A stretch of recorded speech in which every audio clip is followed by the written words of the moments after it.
Alors, sans plus tarder, on va commencer cette table ronde. J'ai le plaisir donc d'accueillir Lionel Jeannot. Bonjour Lionel.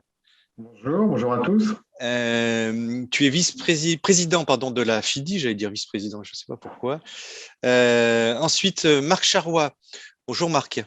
Bonjour à tous. Vous êtes coordinateur des actions amiantes au sein de la CRAMIF et vous avez aussi des responsabilités au sein de la CNAM.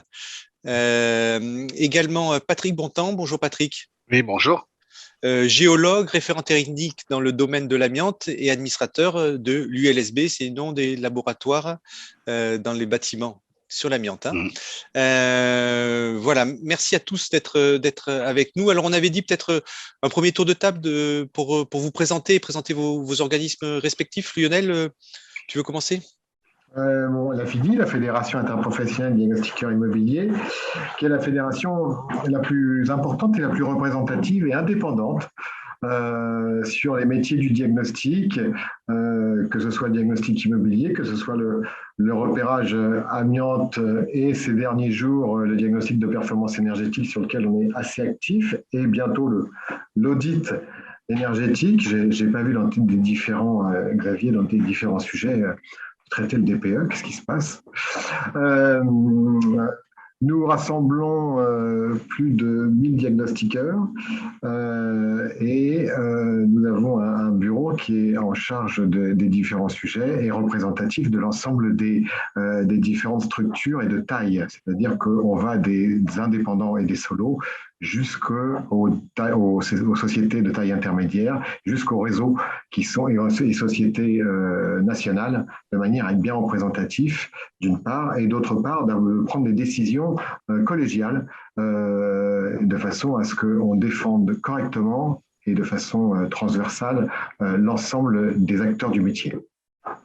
Très bien, merci Lionel. Marc, pour présenter la CRAMIF et la CNAM. Oui, bonjour. Alors, Marc Charrois, je suis de la CRAMIF, la Caisse régionale d'assurance maladie d'Île-de-France, donc la branche actionnaire de travail maladie professionnelle. Vous connaissez certainement les CARSAT répartis sur tout le territoire, les CGSS. Donc, on accompagne les entreprises sur la prévention du risque amiante pour réduire le nombre de maladies professionnelles notamment. Très bien. Patrick, alors pour l'ULSB ? Oui, donc l'ULSB, c'est l'Union des laboratoires de la santé du bâtiment. C'est une association qui existe déjà depuis plus de 10 ans, clairement.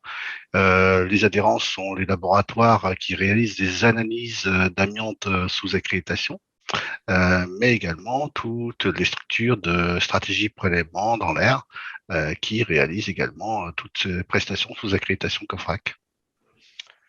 Merci à tous les trois pour ce premier tour de table. Alors, on avait dit peut-être qu'on commencerait avec Lionel, peut-être pour rappeler effectivement que le diagnostiqueur, c'est le premier maillon de la chaîne et qui accompagne et travaille d'ailleurs et collabore avec les entreprises et les donneurs d'ordre tout au long des travaux.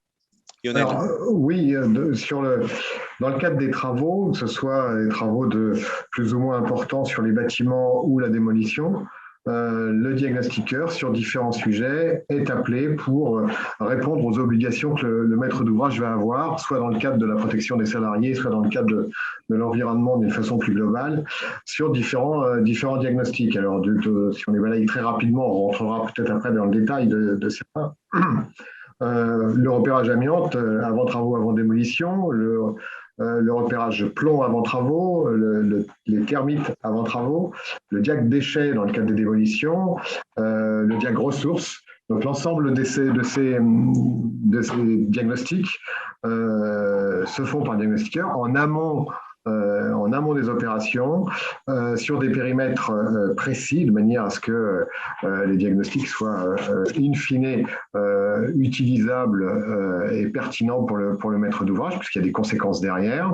Et en effet, c'est d'une part, et c'est important, que les opérations soient bien anticipées et pas demander au dernier moment, de manière à ce que ne serait-ce que le chiffrage soit fait correctement, et qu'on puisse échanger avec le maître d'ouvrage les différents sujets liés au périmètre, liés à la destination et au projet des travaux, liés aux accès, un ensemble de choses importantes qui vont permettre la bonne réalisation des diagnostics. Oui. Et puis, tout au long du chantier, et là, ça va être avec le maître d'ouvrage, ça peut être avec les maîtres d'œuvre spécialisés ou pas, ça dépend de la taille des opérations, et ça dépend du choix du maître d'ouvrage, des échanges réguliers, de manière à ce que les opérations puissent être complétées, si c'est nécessaire, dans le cadre des différents travaux. Oui. Est-ce que là, je reviens sur tu as parlé du DPE. Est-ce qu'on peut mettre aujourd'hui dans les diagnostics avant travaux, on peut parler de l'audit énergétique maintenant? Alors oui, enfin, oui et non. C'est-à-dire que là, on est dans une logique de travaux, c'est-à-dire que ces diagnostics que je viens d'évoquer peuvent s'inscrire dans le cadre d'une rénovation énergétique. Donc, et c'est là où, si tu veux, dans le cadre d'un audit, réglementaire, dans le cadre pour les FEG et les propriétés unipersonnelles, c'est vrai que si l'audit est à faire et que les travaux de rénovation derrière, ces différents diagnostics, pas tous, ça va dépendre de la taille du bien et puis de la destination, vont venir s'inscrire dans le cadre d'une opération de rénovation énergétique. Ouais. Voilà, je t'en parlais parce qu'effectivement c'est un enjeu et je sais que vous en parlez beaucoup les diagnostiqueurs en ce moment. Marc, quand on fait un focus sur l'amiante, puisque c'est votre sujet que vous connaissez particulièrement, il faut rappeler que l'opérateur de repérage, c'est lui qui détient la vérité.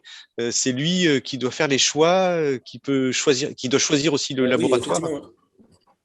Oui, effectivement, nous, on considère que l'opérateur de repérage, jusqu'à présent, on peut dire qu'il n'a pas forcément eu la place qu'il mérite dans une opération de construction. On considère que l'opérateur de repérage, effectivement, c'est celui qui détient la vérité sur la recherche de présence d'amiante, puisque c'est mon sujet.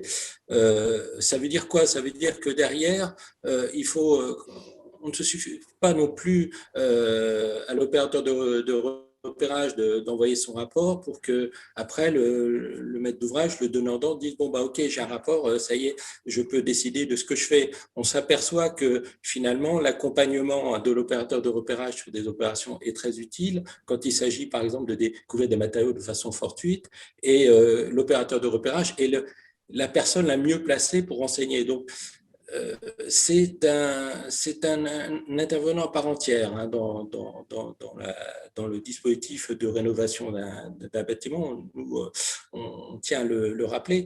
Et puis, derrière, il faut aussi laisser à l'opérateur de repérage toute la latitude pour qu'il effectue correctement sa mission, et notamment qu'il puisse identifier les bons laboratoires qui pourront analyser les matériaux selon les règles qui sont définies aujourd'hui par des normes. Ouais, on va y revenir sur ces sujets. Mais là tu tends la perche à Patrick hein, pour l'aspect laboratoire. Effectivement, les laboratoires, le diagnostiqueur l'opérateur de repérage choisit le laboratoire, mais il faut choisir le bon laboratoire. Alors ça veut dire quoi, Patrick, le bon laboratoire? Il n'y a pas de bon, réel ou mauvais laboratoire. Il y a des laboratoires accrédités et aujourd'hui, selon l'arrêté du 1er octobre 2019.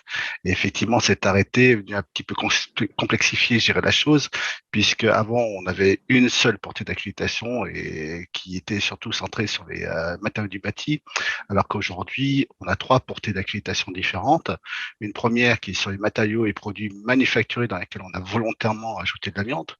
Donc, ça comprend tous les anciens matériaux du bâti, mais pas que. Hein. C'est-à-dire qu'on va aller chercher les matériaux et produits du domaine aéronef, des trains, des bateaux, enfin, etc.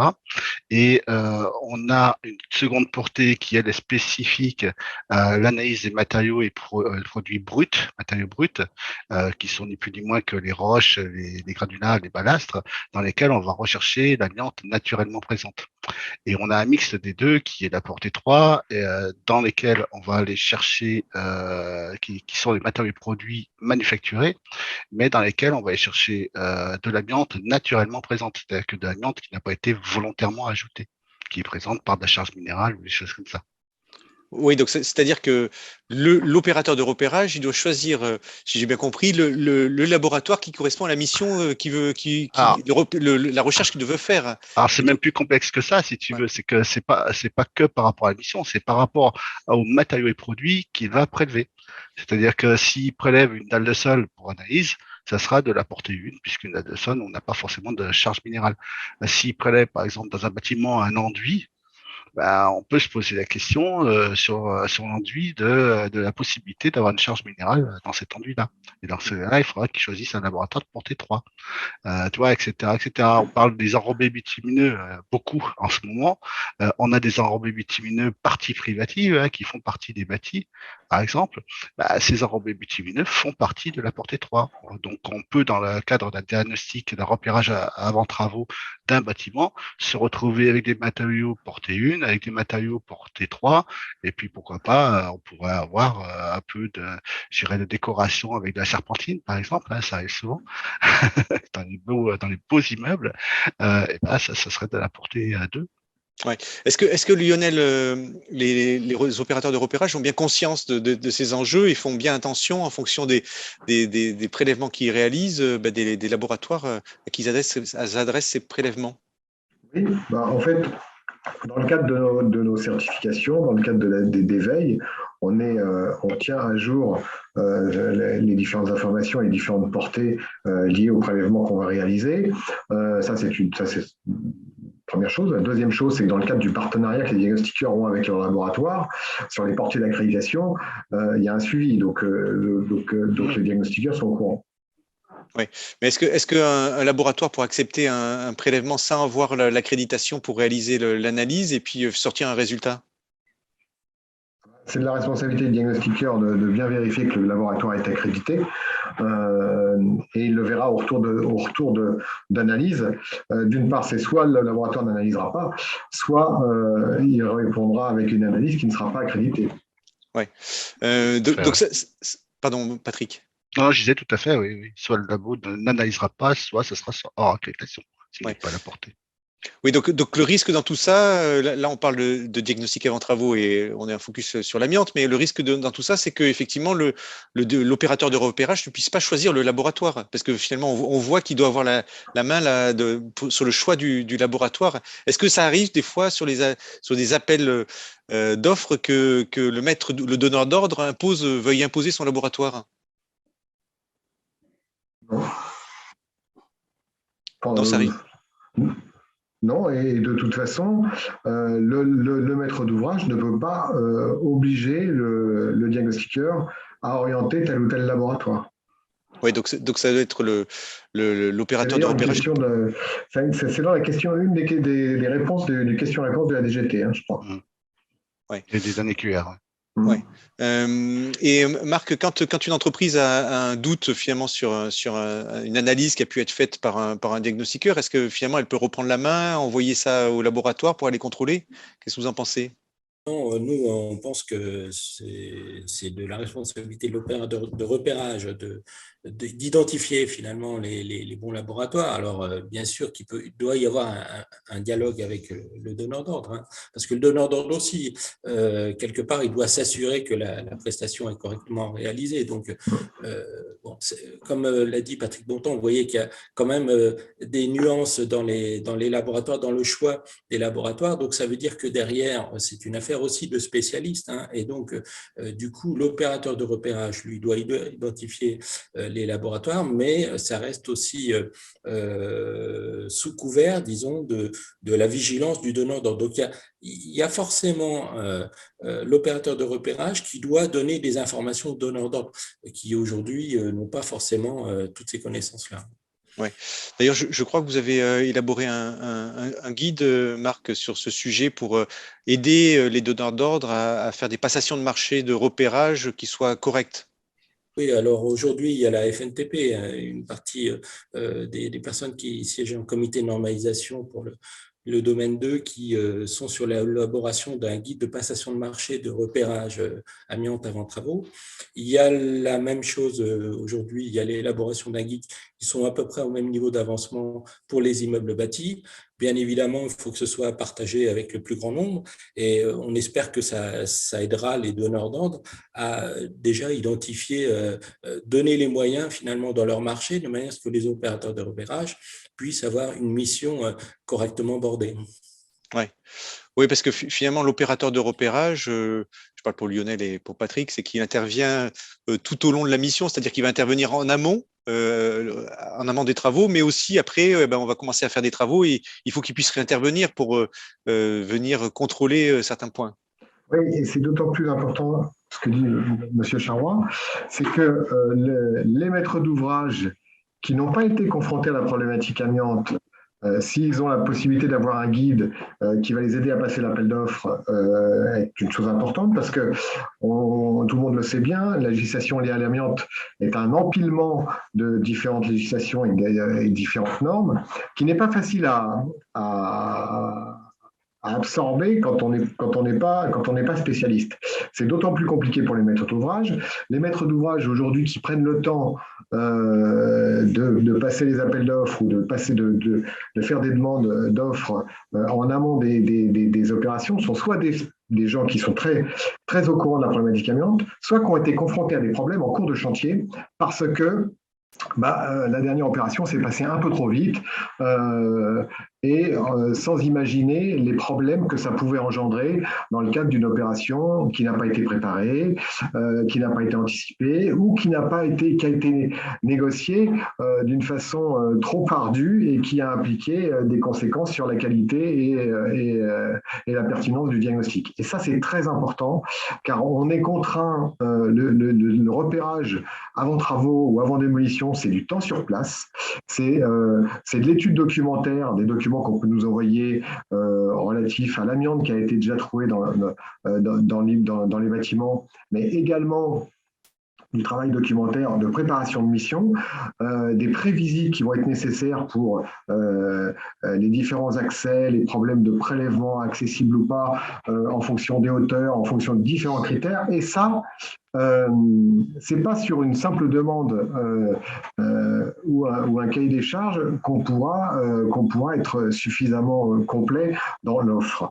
Donc ça, c'est déjà en amont. Et puis, pendant la mission, il y a déjà les premières phases sur lesquelles on va faire les premières missions. Et puis, il va y avoir des réserves. Il va y avoir peut-être un pré-rapport qui va nécessiter des levées de réserve pour justement compléter ce repérage. Donc, ça implique qu'il y a des étapes. Il y a des étapes dès le départ, au cours du chantier.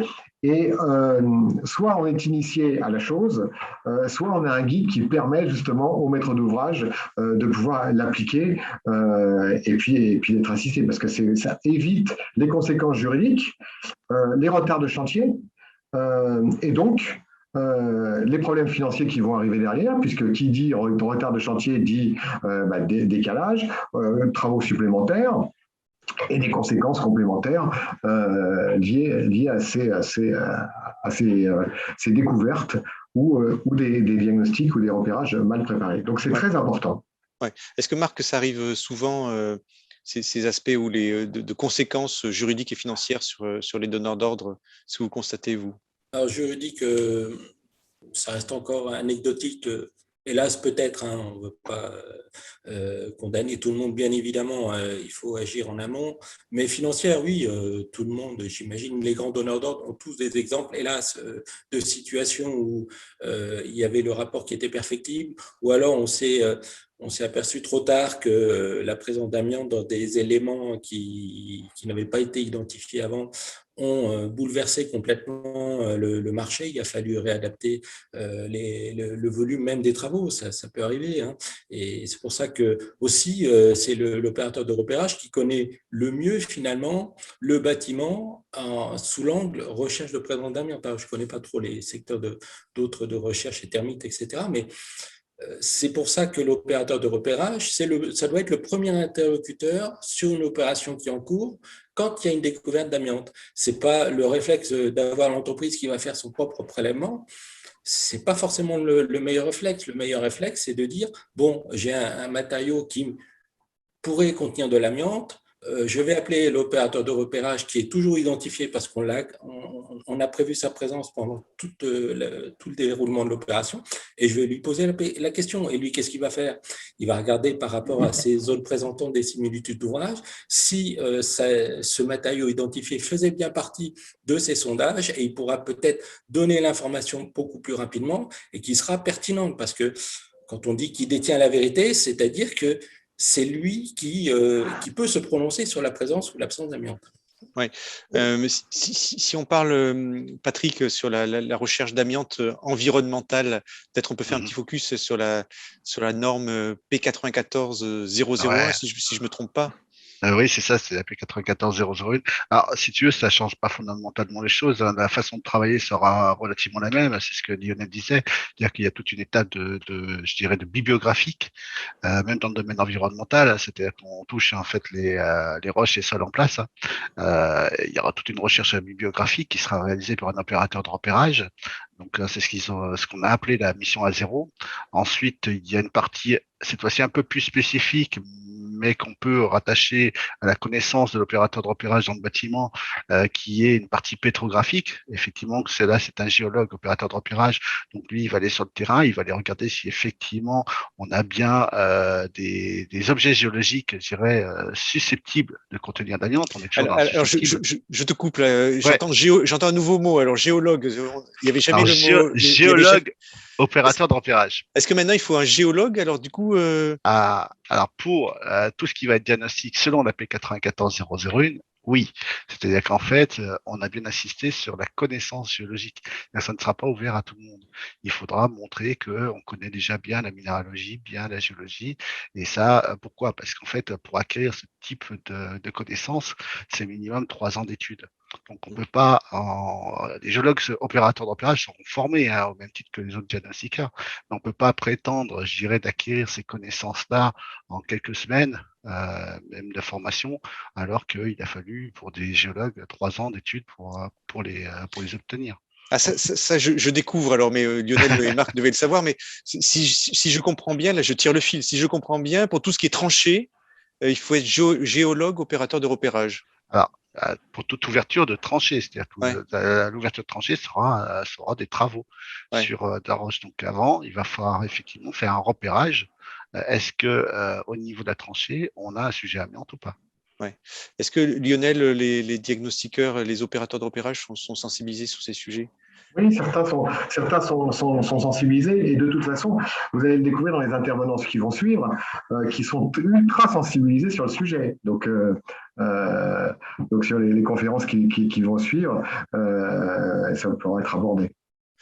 Donc là, pour tirer le fil, là, Patrick, là, sur la partie géologue et en tout cas sur ces tranchées, donc sur la norme, ça on en a parlé, mais il y a la séparation de couches aussi, c'est un nouveau sujet pour les opérateurs de repérage et pour les laboratoires, hein. Oui, alors ça, c'est l'arrêté du 1er octobre 2019, effectivement. Alors, on a ce qu'on appelle des couches, on a ce qu'on appelle des composants, donc ça complexifie encore les choses. Alors, la séparation de couches, certains laboratoires, comme Adelab, la faisaient déjà depuis belle lurette, hein, depuis bien, bien longtemps. Effectivement, ça permet, je dirais, de vraiment ne pas passer à côté, de ne pas faire un faux négatif, puisque l'amiante serait diluée dans d'autres couches qui ne seraient pas amiantées, que ce serait qu'une seule couche qui serait amiantée. Donc ça fait un petit moment, mais c'est valable aujourd'hui pour tous les matériaux, que ce soit une carotte d'enrobé bitumineux qui est différenciée par différentes couches quand on a mis en place l'enrobé. En fait, on l'a pas forcément mis en une seule fois. Il peut y avoir quelques années de différence entre plusieurs couches. Que ça soit au niveau des strates, au niveau géologique, des objets géologiques, on va pas parler fondamentalement de couches, mais on parlera d'objets géologiques par rapport à ça, et que ça soit au niveau du bâtiment, ben, quand vous avez une dalle de sol avec de la colle, avec du ragréage, ou quand vous avez un enduit, je dirais, où il y en a eu plusieurs couches qui ont été passées, voilà, alors ça représente autant de difficultés puisque les couches ne sont pas toujours séparables, donc c'est un peu compliqué pour le laboratoire. Notamment quand je parle de l'enduit, ben, ça va être très compliqué pour les laboratoires de séparer. Alors qu'une dalle de sol et une colle peuvent se séparer assez facilement. Ouais. Et on a la notion de composant qui, elle, est très spécifique à l'enrobé bitumineux, puisque l'arrêté du 1er octobre nous demande, en plus de séparer les couches, de séparer la partie granulat de la partie bitumineuse, du liant. Donc, il y a ce travail d'obligation. Je vois, il y a plein de questions là, on va les prendre. Hein. Lionel, j'avais une question avant de rentrer dans les questions du public. C'est sur les diagnostics avant travaux. Quand vous avez des missions de repérage amiante, est-ce que les donneurs d'ordre vous demandent aussi les autres repérages, plomb, termites, déchets, ressources Oui. Alors, pas tous les maîtres d'ouvrage, mais un certain nombre de maîtres d'ouvrage nous demandent l'amiante, le plomb. Pour les mairies concernées, le termite. Pour les bâtiments de plus de 1000 m², il peut y avoir les déchets. C'est variable, mais on peut avoir l'ensemble qui est demandé. Après, c'est pas forcément les mêmes compétences, donc on envoie plusieurs techniciens pour le faire, ou un seul, hein, c'est variable. Mais en tout état de cause, oui, les maîtres d'ouvrage, certains maîtres d'ouvrage demandent l'ensemble pour respecter leurs obligations. Ouais. Si je te demande, puisque toi tu es en contact avec la maîtrise d'ouvrage et les opérateurs de repérage sont en contact avec les maîtrises d'ouvrage, c'est quoi le point de vue de la maîtrise d'ouvrage sur les diagnostics avant travaux? Comment est-ce qu'ils perçoivent ce sujet? En fait, c'est ce que je disais tout à l'heure, ça va dépendre des maîtrises d'ouvrage. C'est sûr qu'au départ, c'est une contrainte, et puis de toute façon, après, ils sont obligés de la gérer et de toute façon, et de le faire. Donc, ça veut dire quoi? Ça veut dire qu'il y a des maîtrises d'ouvrage qui se spécialisent sur ces sujets-là parce que c'est des grosses structures, et du coup, ils vont avoir des gens qui vont être très orientés amiante, plomb, et qui vont savoir de quoi ils parlent. Ou sinon, va venir s'inscrire une maîtrise d'œuvre spécialisée qui va servir d'intermédiaire et de filtre pour le maître d'ouvrage. En tout état de cause, pour que ce soit le maître d'ouvrage ou le maître d'œuvre, il faut qu'il y ait des échanges. Parce que sur les différents rapports, sur la problématique des couches, qui est un vrai sujet, hein, puisque les techniciens s'emploient à faire du couche par couche de manière à ce que les choses soient claires, c'est pas toujours possible. Et donc après, le labo doit prendre le relais.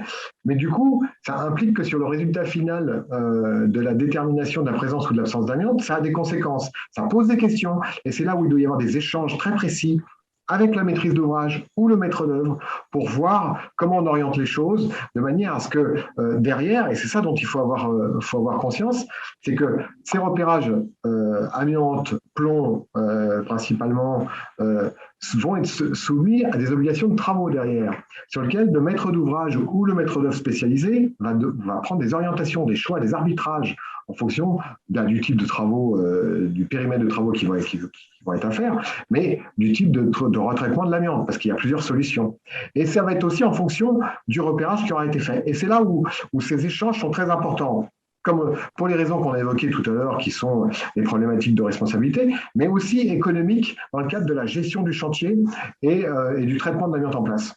Ouais. Là, je vois des questions qui tombent. C'est en fonction de Christian, en fonction du nombre de prélèvements, rien n'empêche de dispatcher chez plusieurs labos en fonction de leur portée. Est-ce que tout le monde est d'accord avec ça? Oui, bien sûr. Bien sûr. Bien sûr. Donc ça, c'est Christian qui posait cette question. Est-ce que, et la question d'Étienne qui était derrière, c'était de dire, donc si l'opérateur de repérage choisit plusieurs labos, est-ce que le donneur d'ordre ou la maîtrise d'ouvrage doit contrôler ce choix? Ça reste quand même une finish, je dirais, les travaux qui vont être commandés sont quand même de la responsabilité du donneur d'ordre. Donc, à un moment donné, qu'il n'ait pas le choix, je dirais, du laboratoire, c'est un fait, mais qu'il ait quand même un regard sur le choix qui a été réalisé malgré tout. Au même titre qu'il va s'assurer de la filière de traitement d'élimination des déchets. Il va vérifier que le centre d'enfouissement des déchets, par exemple, si c'est l'enfouissement, est en capacité à l'autorisation de gérer ces déchets. On est dans la même logique, c'est de la supervision du donneur d'ordre. Ouais. Il y a une autre question, c'est de Christian. Pourquoi les granulés d'enrobé doivent être analysés et pas ceux du béton? Alors c'est pas les Patrick. granulats c'est pas les granulats du béton Ah, qui vont pas c'est être les granulats, analysés. oui. C'est granulats, ouais. C'est pas les granulats. En fait, c'est de béton. C'est un consensus interministériel. Il faudra poser la question au ministère. J'ai pas la réponse exacte, mais qui a décidé que le béton n'était pas dans le scope, je dirais, des matériaux et produits susceptibles de contenir d'amiante à rechercher. Voilà. Alors que Donc, l'enrobé, c'est le cas. alors que l'enrobé fait partie. Oui. Mais est-ce que dans les faits réels, alors là, je vais peut-être soulever un sujet délicat, mais est-ce que dans les faits réels, on va trouver de la même manière des roches Oui, bien qui vont sûr. contenir l'amiante dans le Oui, béton? oui, bien sûr. C'est pour ça que je dirais qu'un béton qui est envoyé pour analyse, on a tout intérêt à aller rechercher également l'amiante présente naturellement, puisque le béton par lui-même, il y a une grosse part en fait de charge minérale. C'est même 90% du béton qui est composé de minéraux. Ouais. Oui, mais donc ça voudrait dire que là, l'opérateur de repérage va au-delà de la mission réglementaire, hein, si j'entends bien. Ah, ça dépend. Oui, il va au-delà. On est toujours dans le risque amiante. On est toujours dans cette notion d'élaboration de l'analyse de risque, de donner les éléments pour l'analyse de risque des entreprises qui vont intervenir. Donc, je dirais, on ne dévie pas tant que ça, malgré tout, de la réglementation. Maintenant, il n'y a pas une obligation formelle, mais tout donneur d'ordre peut mandater son diagnostiqueur, son opérateur de repérage pour dire, moi, ça m'intéresse quand même aussi de savoir dans mes bétons ce que j'ai. Ouais. C'est Marc, pas interdit. quelle est la position que vous avez là sur ce sujet? Alors, à Ce votre qu'on avis, peut dire, ouais. ce qu'on peut dire, alors effectivement, il y a des interrogations, mais ce qu'on peut dire, c'est que on a pu identifier des sources de présence d'amiante dans les roches naturelles, et ça, on l'a identifié dans le domaine des TP. Aujourd'hui, c'est vrai que le scope, c'est les TP aujourd'hui. Maintenant, on peut se poser la question, oui, effectivement, sur le béton, mais je pense que si on avait le cas de figure, il faudrait prendre des dispositions pour tenir compte potentiellement de la présence d'amiante. Mais comme c'est des matériaux naturels, on peut se poser effectivement légitimement la question. Ouais. Il y a une question de monsieur, madame Clémenceau qui dit: pouvez-vous nous en dire plus sur la note de la DGS et l'obligation de prélèvement sur les enduits projetés, réputés de la liste B en bâti, notamment en regard du diagnostic avant-vente et transaction? Est-ce qu'il y a quelqu'un qui peut répondre à cette question? Alors, la dernière communication de la DGS sur les enduits projetés était liée à une demande, oui, sur l'identification de savoir si on pouvait, quand on fait un diagnostic, de savoir si l'enduit est projeté ou pas, et dans ce cas-là, si on considère comme enduit projeté ou pas. En fait, la problématique, c'est qu'on ne peut pas voir in fine s'il est projeté ou pas, sauf certains enduits. Ce qui fait que, du coup, on les prélève. Là où il y a une prudence à avoir, c'est que et alors la réponse était dans le cadre du dossier technique amiante, si j'ai bonne mémoire, elle n'était pas dans l'avant-travaux. Donc on est dans un autre registre. Et d'ailleurs, c'était la DGS, donc je confirme que c'est le dossier technique amiante et c'est pas l'avant-travaux, sur lequel il y avait une préconisation pour prélever sous les papiers peints et sous les moquettes. Et là, on est sur une problématique de matériaux visibles et accessibles, ce qui, dans le cadre du dossier technique amiante et du repérage dans le cadre du dossier technique amiante, ce repérage se limite aux matériaux visibles et accessibles. Donc, la réponse de la DGS est sujet à interprétation et la question est bien posée parce que justement, on est en train de voir pour éclaircir les choses parce que émanant de la DGS, on est dans la logique du dossier technique amiante et on est sur les matériaux visibles et accessibles et pas dans les avant-travaux où là, la problématique ne se pose pas et on va chercher derrière, si ça fait partie du périmètre des travaux, on va chercher derrière les papiers peints et différents revêtements. Ouais. Une question de Martial, là, je suppose que Martial est un maître d'ouvrage qui dit il y a un cas d'une chute d'un morceau d'amiante ciment dans un espace public. Est-ce que je peux encore autoriser au public de venir dans l'espace considéré? Si on est dans un espace public, déjà, il faut faire un périmètre pour envisager le traitement et puis faire des mesures d'air, après une stratégie pour voir s'il y a un risque de présence d'amiante dans l'air. S'il y a une pollution, Marc, oui. Pardon, Patrick. Ouais, pardon, c'est ce que j'allais dire. Ouais, Oui, il faut ça, c'est faut faire des mesures d'air. ouais. Faire des mesures d'air et il faut faire un périmètre surtout pour éviter que le public aille abîmer encore plus, je dirais, le morceau qui est tombé. Oui, donc les prélèvements d'air. Est-ce que ça arrive souvent, Marc, aussi, est-ce qu'on le voit sur les chantiers, des pollutions qui peuvent intervenir parce que finalement, parce que par des entreprises qui feraient pas les manipulations correctes, Marc? Alors, je ne vais pas juste considérer que les entreprises n'ont pas fait des bonnes manipulations. Ce que l'on peut voir surtout, c'est en cas de sinistre ou alors de bâtiments fortement détériorés. Et dans ces cas-là, il y a certainement des dispositions. Le cas du morceau de fibrociment qui est tombé, la question aussi à se poser, c'est est-ce qu'il y en a d'autres qui risquent de tomber, quoi. Donc, est-ce que quelque part, il y a une pollution potentielle qui existe? Il ne tombe pas comme ça du ciel.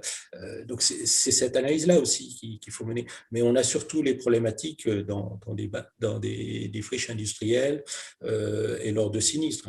J'étais intervenu sur un sinistre d'un bâtiment qui avait subi un incendie donc à proximité d'une école. Bon, l'école avait été fermée le temps qu'on puisse s'assurer de la dépollution et le fait qu'il n'y ait pas de danger pour les utilisateurs. Ouais. Oui, dans les écoles, je crois que même il y a eu des cas où il y a des maires qui ont été mis en cause sur des responsabilités dans des écoles. Effectivement, il y a un collectif sur les écoles qui existent, porté notamment par des enseignants qui sensibilisent sur la présence d'amiante dans les écoles. Si on veut résoudre la problématique de présence d'amiante dans les bâtiments, il y aurait peut-être une décision à prendre, c'est de retire tous les matériaux amiantés. Mais bon, on sait très bien qu'économiquement, comme ça, en claquant du doigt, il faudrait trouver les budgets. Et il faut gérer, hélas, aujourd'hui, la problématique de présence d'amiante, il faut la gérer parce qu'on ne peut pas retirer tous les matériaux de façon instantanée. Ouais. Allez, j'ai un petit quiz pour vous, pour vous, cher public et chers conférenciers aussi. Et puis, on a encore d'autres questions à aborder. Je vous le lance, comme ça, vous allez le voir sur votre écran. Vous voyez les questions, il y a 3 questions. Dans le cadre, pour les conférenciers, ça va être facile. Première question. Alors, dans le cadre du repérage amiante des enrobés bitumineux, l'analyse doit être réalisée couche par couche, première réponse, ou par ensemble de couches. Ensuite, deuxième question, selon la nouvelle norme, on en a parlé, NFP 94001, les missions de repérage d'amiante environnemental avant travaux dans les sols et roches doivent être menées par un géologue opérateur de repérage. Ça, tout le monde doit répondre correctement. Maintenant, troisième question, lorsque le projet de donneur d'ordre relève de plusieurs domaines d'activité, immeuble bâti, ouvrage génie civil, il peut désigner un coordinateur parmi les opérateurs de repérage choisis pour chacun des domaines concernés. Vrai ou faux? Voilà, on vous laisse 10 secondes pour voter. 10, 9, 8, vous pouvez voter aussi, cher conférencier. 7, 6, 5, 4, 3, vous êtes nombreux à voter. 2, 1, 0. On est une petite centaine là aujourd'hui, donc on est nombreux. Voilà, vous avez presque tous voté. Allez, je mets fin au vote et je vous partage les résultats. Vous le voyez. Dans le cas du repérage amiante des enrobés bitumineux, l'analyse doit être réalisée couche par couche ou par ensemble de couches, Patrick? C'est couche par couche, forcément, comme tous les matériaux et produits. Ça ne fait pas exception. Ça, on en a parlé. La question numéro 2 sur la norme 94001, l'émission de repérage d'amiante environnemental, c'est un géologue opérateur de repérage, c'est vrai, c'est ça? Oui, c'est vrai, oui, effectivement, ça sera un géologue opérateur de repérage qui va mener à bien ces missions. Ça, on en a suffisamment parlé. C'est nombreux ces missions qui a lieu. Il y en a beaucoup de missions comme ça en ce moment. Alors, actuellement, là, il faut savoir que la norme elle vient tout juste sortir, elle est arrivée fin octobre. Là. Ouais. L'arrêté d'application n'a pas encore été écrit et sorti. Donc actuellement, ça reste assez sporadique. Ouais. Donc on est au début de cette histoire. Ouais, et troisième question, lorsque le projet de donneur d'ordre relève de plusieurs domaines d'activité, bâti, ouvrage génie, il peut désigner un coordinateur parmi les opérateurs de repérage choisis pour chacun des domaines concernés. Est-ce qu'il y en a qui veut répondre, Lionel? Oui, il peut le faire. C'est ce que la maîtrise d'œuvre ou un coordinateur vient se placer là. Mais... Alors, là, j'ai une réponse c'est Benjamin qui m'avait fait la réponse, qui m'avait dit, selon l'arrêté du 22 juillet 2021 relatif au repérage de l'amiante avant certaines opérations réalisées dans l'installation, structure ou équipement concourant à la réalisation ou la maîtrise en œuvre ou la mise en œuvre, pardon, d'une activité. Donc, c'était vrai, hein. Donc, il y a cet arrêté du 22 juillet 2021. Voilà, j'arrête ces questions. Je tombe sur une autre question, c'est de François. L'habitude, c'est l'opérateur qui choisit le labo. Dans les textes, rien n'empêche le donneur d'ordre de choisir un prestataire laboratoire. Est-ce que vous êtes d'accord avec cette remarque de François? Je pense que effectivement, c'est Lionel qui citait le dernier question-réponse de la DGT qui dit plutôt que c'est l'opérateur de repérage qui choisit le laboratoire. Ouais. Donc ça, c'est. Il peut y avoir une discussion entre le donneur d'ordre et l'opérateur de repérage pour se mettre d'accord sur le laboratoire, mais de toute façon, il faut que le laboratoire puisse répondre à la demande. Donc, idéalement, c'est l'opérateur de repérage qui va donner les indications pour le choix du laboratoire. Il y a Luc qui pose la question, que peut-on faire quand on est face à un concurrent qui devise un nombre prédéfini de prélèvements? Bon, là, on pourrait avoir la même question, Lionel, pour un donneur d'ordre qui dit, voilà, il y a tant de prélèvements à réaliser. En fait, il y a de plus en plus de donneurs d'ordre qui demandent des fourchettes. Alors, le nombre de prélèvements à établir, de toute façon, réglementairement, on n'a pas à le faire, mais par contre, ils demandent une estimation et une fourchette par rapport au bâtiment. Alors, après, en fonction des types de bâtiments, des périmètres de travaux, des fourchettes, c'est faisable. Il est clair, et là, il faut être très, très transparent, il y a des maîtres d'ouvrage qui sont fait rincer, et là je me pèse mes mots, qui sont fait rincer en nombre de prélèvements. Et ça, c'est inadmissible. C'est-à-dire que les prélèvements, ils doivent être justifiés et motivés par rapport à la norme. Hein. Donc, de toute façon, on n'est pas là pour faire, on n'est pas des machines à prélever. Et donc, c'est pour ça que l'estimation, et c'est pour ça qu'on en est venu à des maîtres d'ouvrage qui disent, ah, voilà, donnez-nous le nombre de prélèvements à réaliser, ce qui, en matière, est difficile et pas légal. En revanche, des fourchettes, de manière à ce que budgétairement, les maîtres d'ouvrage puissent avoir une idée, mais en plus que les diagnostiqueurs soient capables de justifier les prélèvements, c'est très important. C'est très important parce qu'on a vu pendant un certain temps une dérive avec des repérages qui n'étaient pas exploitables, des palanquets de prélèvements et qui n'ont servi personne, ni les maîtres d'ouvrage, ça a coûté cher, et ni la profession. Ouais. Alors, sur le domaine environnemental, ce sera plutôt des râteaux, on va dire, que des fourchettes. Ça va être compliqué. Il y a une question de Daniel qui dit qu'il est maître d'ouvrage. J'ai une problématique. Nous avons diagnostiqué du plomb sur des supports murs, bois, entourage de scènes, de salles de spectacle. Et nous avons des difficultés à déterminer quelle solution y apporter. Alors, qui est-ce qui peut l'accompagner? Est-ce que c'est un opérateur de repérage un diagnostiqueur qui va venir pour l'aider? Puis, mais là, sa question, c'était qui est-ce qui peut réaliser les travaux est-ce qu'on peut enlever ou on peut recouvrir? Voilà. En fait, alors, c'est pas le diagnostiqueur qui va faire une préconisation de travaux et de toute façon, il faut qu'il soit complètement indépendant par rapport aux opérations de travaux. En revanche, là s'inscrit le travail d'une maîtrise d'œuvre plomb qui peut conseiller. Et ensuite, vous avez des sociétés de retrait, de traitement du plomb qui généralement ont des spécialités dans l'amiante et qui maintenant travaillent sur le plomb et qui peuvent orienter les choses. Mais c'est vrai que la maîtrise d'œuvre a tout son rôle dans ce cadre-là.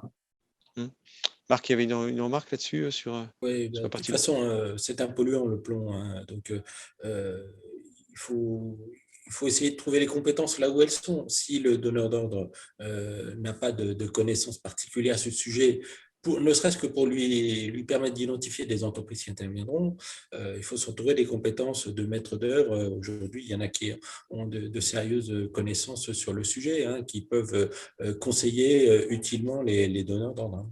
Oui, donc sur le sujet du plomb. Une question de Thierry qui dit oui, effectivement, on a parlé tout à l'heure de prélèvement d'air hein, dans le cas de pollution. Faire un prélèvement d'air en extérieur, est-ce que ça se fait ou ça se fait pas? Tous les jours. Tous les jours, ça se fait des mesures en air en extérieur.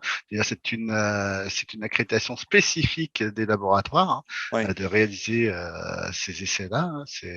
Aujourd'hui, c'est une ligne qui s'appelle, qui est en hors programme, qui bientôt passera sous des programmes COFRAC. Alors, il y a différentes données, c'est-à-dire qu'on peut être accrédité pour l'enveloppe du bâtiment, pour les réseaux et voies diverses enterrées, pour les terrains naturels. Voilà, mais effectivement, ça se fait. Il y a aucun problème, aucune problématique, je dirais, à réaliser des prélèvements en extérieur, si ce n'est parfois la météo. Oui, donc on fait des analyses de l'air, effectivement. Hein. Voilà, je crois qu'on a fait à peu près le tour là sur toutes les questions. Voilà, il me reste plus qu'à vous remercier, Patrick Bontemps, Marc Charrois, Lionel Jeannot pour cette table ronde. J'espère que on a répondu à votre question et puis je vous souhaite une très belle fin de journée